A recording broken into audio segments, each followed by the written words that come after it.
ఇక దాని గురించి క్లోజ్ అయిపోయింది. ఓ సంతోషం ఏంటంటే ఆ గొడవ వదిలిపోయింది కదా, ఇంకే గొడవ కొత్త సాల్వ్ అయింది అంటున్నారు. ఏపీ నుంచి కొంతమంది సోఫా చేరే అంటారు. అసలు ఏంటి దీని వెనక సెట్ అవడానికి రీజన్ అంటే ఏపీ నుంచి సోఫా నేను సినిమా చూడలేదు. మన ఊరిలో తెలియని అడిగితే నాకు కంగారు పడతాను. ఇప్పుడు రేవంత్ రెడ్డి గారు గద్దర్ అవార్డ్స్ అని ప్రకటించాడు. ఆ పేరు ఇష్టం లేకనే చాలామంది దూరంగా ఉన్నారు ప్రభుత్వానికి, ఇండస్ట్రీ వాళ్ళని చెప్పి. ఎవరు దూరంగా ఉన్నారు, ఎవరి దగ్గరగా ఉన్నారు? ఇప్పుడు నేను అందరూ వెళ్ళారు. అంతకుముందు గద్దర్ అవార్డ్స్ ఉన్నప్పుడు మేము కొంతమంది వెళ్ళాము. మేము ఇండస్ట్రీయా, నిన్న వెళ్ళిన వాళ్ళు ఇండస్ట్రీయా, లేకపోతే ఉన్న ఛాంబర్ ఇండస్ట్రీయా, ఇట్లన్నీ మాట్లాడుకుంటూ పోతే అనవసరం. ఇప్పుడు మనం దేన్నన్నా పెంచుకుంటూ పోదాం అనుకుంటే పెంచుకున్నా వచ్చేది ఏం లేదు. ఇప్పుడు అల్టిమేట్గా ఇవాళ సినిమా తీసే వాళ్ళది ప్రాబ్లం.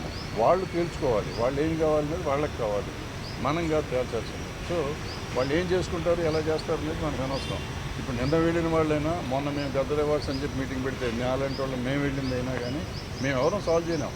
ఒక సలహా ఇవ్వగలం ప్రభుత్వానికి. ప్రభుత్వం ఆలోచించే విధానం ఏముంటే ఆ విధానం ప్రకారం పనులు ఉంటుంది. బెనిఫిట్ షోలు ఉంటామని ముఖ్యమంత్రి స్పష్టంగా చెప్పినారు. నిజంగా బెనిఫిట్ షోలు అవసరం అంటారా? టికెట్ రేట్లు పెంచడం అవసరం అంటారా? అంటే ఇది నేను 15-20 ఏళ్ళ నుంచి చెప్తున్నా, బెనిఫిట్ షో అనేది వెయ్యకూడదు. ఇది ప్రీమియర్ షోలు వెయ్యొచ్చు. ప్రీమియర్ షోలు మేము వేసేవాళ్ళం. నేను మొగుడు కావాలి లాంటి సినిమాకి దగ్గర 20-25 ప్రీమియర్ షోలు వేసా ఫ్రీగా. అక్కడ మా జనానికి మెడ్రాస్లో ఉన్న వాళ్ళందరికీ చూపించేసాను సినిమా.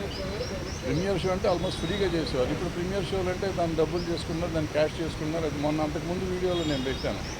మనకి సినిమాకి తేడా వచ్చేది ఒక 100 కోట్లు. హిట్ సినిమాకి, ఫ్లాప్ సినిమాకి అయితే ఫ్లాప్ అయితే ఏ రూపాయి తేడా రాదు. టికెట్ రేట్ పెంచినా తేడా రాదు, టికెట్ రేట్ తగ్గించినా తేడా రాదు. సో ఈ పెంచిన 100 కోట్లు వచ్చిందంటే 1000 కోట్లు చేస్తున్న సినిమా. 1000 కోట్లు చేసిన సినిమాకి 100 కోట్లు తగ్గితే కొంపే మనకు. ఎందుకంటే ఇలా 500 కోట్ల నుంచి సినిమా తీయలేం మనం, ఎంత ఖర్చు పెట్టినా కానీ. అంటే 1000 కోట్లు చేస్తే 500 కోట్లు ఆల్మోస్ట్ ప్రాఫిట్ ఉంటుంది. 100 కోట్లు తగ్గిన 400 కోట్లతో సాటిస్ఫై అవ్వమా, లేదు ఈ 100 కోట్లు కూడా ఆంధ్ర తెలంగాణ ప్రజల మీద వెయ్యాలా అనేది ఆలోచించుకోవాల్సింది పబ్లిక్ ఆలోచించాలి, ప్రొడ్యూసర్లు ఆలోచించాలి, ఆర్టిస్టులు ఆలోచించాలి, డైరెక్టర్లు ఆలోచించాలి. దీనికోసం మనం ముఖ్యమంత్రుల దగ్గరికి వెళ్ళి దేహి అని అడుక్కోవటం అనేది తప్పు అనేది నేను గతంలోనే చెప్పాను, ఇప్పుడు చెప్తున్నాను, ఎప్పుడు చెప్తాను. మొన్న జరిగిన చర్చలు కేవలం పెద్ద సినిమాల చర్చలు మాత్రమే జరిగినాయి. చిన్న సినిమాలకు సంబంధించిన చర్చ జరగలేదు. చిన్న సినిమాల నిర్మాతలు అంటున్నమాట అంటే ఇప్పుడు ఏ సినిమాలు అనేది ఏం లేదు. అక్కడ ఇంటర్నేషనల్ స్టాండర్డ్లో సినిమాలు తీయాలి అనేది మనకు ఉంది. ఆల్రెడీ ఇంటర్నేషనల్ స్టాండర్డ్ పడుతుంది. పుష్పం ఉంది, మొత్తం ఆల్ ఇండియా రికార్డ్స్ అన్ని బ్రేక్ చేసింది.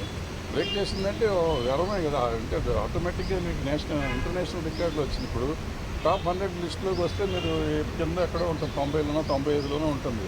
వరల్డ్ సినిమాల్లో చూస్తే 1500 కోట్ల నుంచి చిన్న అమౌంట్ కాదు కదా. 1500, 20, 1600 వచ్చింది.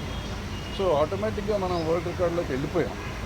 ఏంటంటే మనం ఇక్కడ ఆల్రెడీ సినిమాలు తీస్తున్నాం. ఇక్కడ తీయింది ఏం లేదు. మనకు అన్ని భాషలు, తెలుగు, తమిళ్, కన్నడం, మలయాళం, హిందీ, ఒరియా, బెంగాలీ, భోజ్పురి, మరాఠీ జరగలేదు. మిగిలిన అన్ని భాషలు ఇక్కడ జరిగింది. మరాఠీ కూడా జరిగింది. మరాఠీ కూడా సైరాత్ ఇక్కడ జరిగింది. సో ఇట్లా అన్ని సినిమాలు ఇక్కడ జరుగుతూనే ఉంటాయి. జరుగుతూ ఉంటే ఇప్పుడు కొత్తగా మనం దీన్ని చేసేది ఇంగ్లీష్ సినిమాలు అంటే వాళ్ళు ఎక్కడెక్కడో చేస్తున్నారు, ప్రపంచాన్ని తీస్తారు. మనకి అప్పుడప్పుడు గాంధీ ఇక్కడ తీశారు. ఇట్లా చాలా సినిమాలు కొన్ని తీశారు ఇక్కడ. తీస్తారు. మన ఎప్పుడు నా చిన్నప్పుడు షేక్స్పియర్ వాళ్ళు అనుకుంటారు, శశి కపూర్ సినిమా ఇక్కడ హైదరాబాద్లో, మొత్తం హైదరాబాద్లో తీశారు. సో అట్లా అవసరమైనప్పుడు సినిమాలు తీస్తూ ఉంటారు. దానికి ఏమన్నా అంటే ఎఫ్డీసీ తరఫున ముఖ్యమంత్రి దగ్గరికి చిన్న సినిమాల గురించి మాట్లాడే బాధ్యత కూడా ఎఫ్డీసీకి ఉంటుంది. అంటే ప్రాబ్లం ఎక్కడంటే ఎఫ్డీసీ తరఫున పోవాలంటే ఎఫ్డీసీని పిలవకూడదు.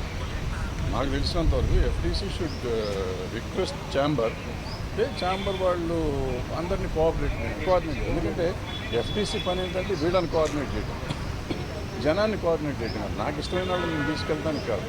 సో ఆయన పర్సనల్గా తీసుకున్నాడు, పర్సనల్గా తీసుకెళ్ళి ఉంటాడు. కానీ మనం we should not object and we should not comment on that also. నేనేమంటున్నా పోయిన ఈ పెద్ద మనుషులు ఎవరైతున్నారో వాళ్ళు చిన్న సినిమాల గురించి మాట్లాడితే బాగుండేది కదా. అసలు ఏ సినిమాని గురించి మాట్లాడలేదు వాళ్ళు. మీరు మాట్లాడి ఉంటే నువ్వు దాని గురించి మాట్లాడాలా, దీని గురించి మాట్లాడాలి. ఏది మాట్లాడారు, ఆయన చెప్పారు, వీళ్ళు విన్నారు, మీరు బ్రహ్మాండంగా చేస్తున్నారు సార్ అన్నారు, అయిపోయింది. అంత మట్టుకే కార్డియల్ రిలేషన్షిప్ కోసం వెళ్ళినట్టు అనిపించింది నాకు. ఆయనకి మా నాలాంటి వాళ్ళు పని లేని వాళ్ళు చాలామంది కూర్చొని ఇక్కడ ఐస్ ఉంది, కంపు మునిగిపోయింది, ఐస్ బ్రేక్ చేయాలి ఎవడన్నా అని అంటే బ్రేక్ చేస్తాను వెళ్ళారు, బ్రేక్ చేస్తారు, ఐస్ బ్రేక్ అయిపోయింది, హ్యాపీగా ఉన్నారు అందరూ. ఏపీలో ఎలాంటి సిచ్యువేషన్ సినిమా ఇండస్ట్రీకి ఉన్న బాగానే ఉంటుంది, ఎప్పుడు వెహికల్ ఏముంటుంది అంతా బాగానే ఉంటుంది. ఏమన్నా వాళ్ళ కోపం వస్తే వాళ్ళు కూడా టికెట్ రేట్లు పెంచమంటారు అంతే మ్యాక్సిమం.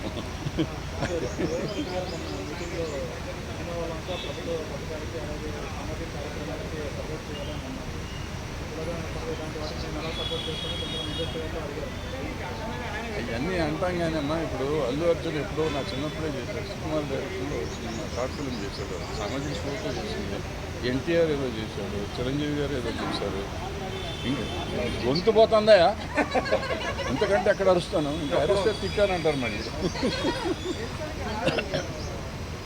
అల్లు అర్జున్ గారు సుకుమార్ గారు సినిమా చేశారు, షార్ట్ ఫిల్మ్ చేశారు, చాలా బాగా అద్భుతమైన సినిమా అది. అట్లాగే ఎన్టీఆర్ గారు రెండు సినిమాలు చేశారు షార్ట్ ఫిల్మ్స్ ఈ సోషల్ కాజ్ మీద. అట్లాగే చిరంజీవి గారు చేశారు. సో చేసే వాళ్ళంతా చేస్తానే ఉన్నారు, చేయట్లేదు అనేది కాదు. పుష్ప సినిమాకి కూడా అల్లు అర్జున్ గారు ఏదో సినిమా షార్ట్ ఫిల్మ్ చేసినట్టున్నారు డ్రగ్స్ మీద. సో మనం చేసే పని మనం చేస్తూ ఉంటాం. గవర్నమెంట్ మంచి పని చేస్తా అంటే మనం సపోర్ట్ చేయడం తప్పే లేదు, చేసి తీరాలి కూడా. ఇట్స్ మన డ్యూటీ. మనం సినిమా చేసి డబ్బు సంపాదించడం కాదు, సమాజానికి ఎంతో కొంత వికాసం కలిగించే 1 minute 1 second మనం 1 minute మాట్లాడితే కొంప మునిగేది ఏం లేదు, చేసి తీరాలి. వాళ్ళు అడిగా అసలు నేను రేవంత్ రెడ్డి గారు పెట్టినప్పుడు నేను ఫస్ట్ అబ్జెక్ట్ చేశాను. అబ్జెక్ట్ అంటే నేనేమన్నానంటే మీరు సినిమా తీసినప్పుడు చేయండి అన్నారు, అది నేను అబ్జెక్ట్ చేసి ఆ రోజు చేసి ఈరోజు కూడా చెప్తున్నాను. సినిమా తీసినప్పుడు కాదు, ప్రతి ఆర్టిస్టు దీని గురించి చేసేయండి ఒకసారి. సినిమాకి ఎందుకు చేయాలో చేసుకోండి, ఏ సినిమాకి ఆ సినిమా కావాల్సింది చేసుకుంటా ఉండండి అని నా ఉద్దేశం. ఎందుకంటే అందరూ బాధ్యత ఉండాలి. నా సినిమా ఒక 4 ఏళ్ళు రిలీజ్ అవ్వలేదు అనుకోండి, నేను చెయ్యక్కర్లేదా? నేను కూడా చెయ్యాలి అనేది నా పాయింట్. ఎవరు చేసినా చేయకున్నా ప్రతి మనిషి, ప్రతి ఆర్టిస్టు, మార్కెట్ ఉన్న ఆర్టిస్టు, ప్రతి వాళ్ళు ఈ వీడియోలు చేయాలి అనేది మంచి ఉద్దేశం, మంచి పాయింట్లో అయితే చెయ్యాలి. అనవసరమైనటికి చేయక్కర్లేదు, అవసరమైనటికి చెయ్యాలి. సార్ అయితే మీటింగ్లో జరిగింది ఒకటి, బయటకు వచ్చి తీరాలు చెప్పింది ఒకటి అని బాగా వైరల్ అవుతుంది. ఏది వాస్తవం అంటారు సార్? నేను వెళ్ళలేదు కదా, నాకెట్లా వాస్తవం తెలుస్తుంది. మీ వాళ్ళు మీకు చెప్తారు కదా. వాళ్ళంతా హ్యాపీగా ఉన్నామని చెప్పారు, బెస్ట్ మీటింగ్ అన్నారు. అంటే ఎజెండా లేని మీటింగ్ కాబట్టి డెఫినెట్గా బెస్ట్ మీటింగ్ అవుతుంది. ఎందుకంటే వీళ్ళకి ఒక పాయింట్ లేదు, వాళ్ళకి ఒక పాయింట్ లేదు. వాళ్ళు కొన్ని మంచి విషయాలు చెప్పారు, వీళ్ళు కొన్ని మంచి విషయాలు చెప్పారు కాబట్టి అద్భుతమైన మీటింగ్ అది. ఎవ్వరికీ ఏ రకమైన బాధ లేకుండా జరిగింది, అద్భుతంగా జరిగింది. అయితే సీఎం గారు మాట్లాడుతూ 8 సార్లు మా దగ్గరికి వచ్చారు సినిమాల కోసం, మేము రేట్లు పెంచాము మేము గవర్నమెంట్ ఫామ్ అయిన తర్వాత, కానీ మీ నుంచి మాకు రిటర్న్ ఏం లేదు. కాదు, అది కాదు.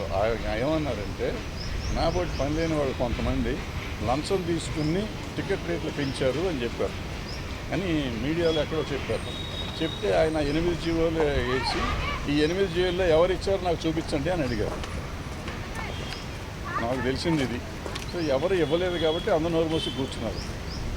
ఫైనల్గా తెలంగాణ గవర్నమెంట్ ఇండస్ట్రీ ఏదైతే అనుకుంటున్నాం,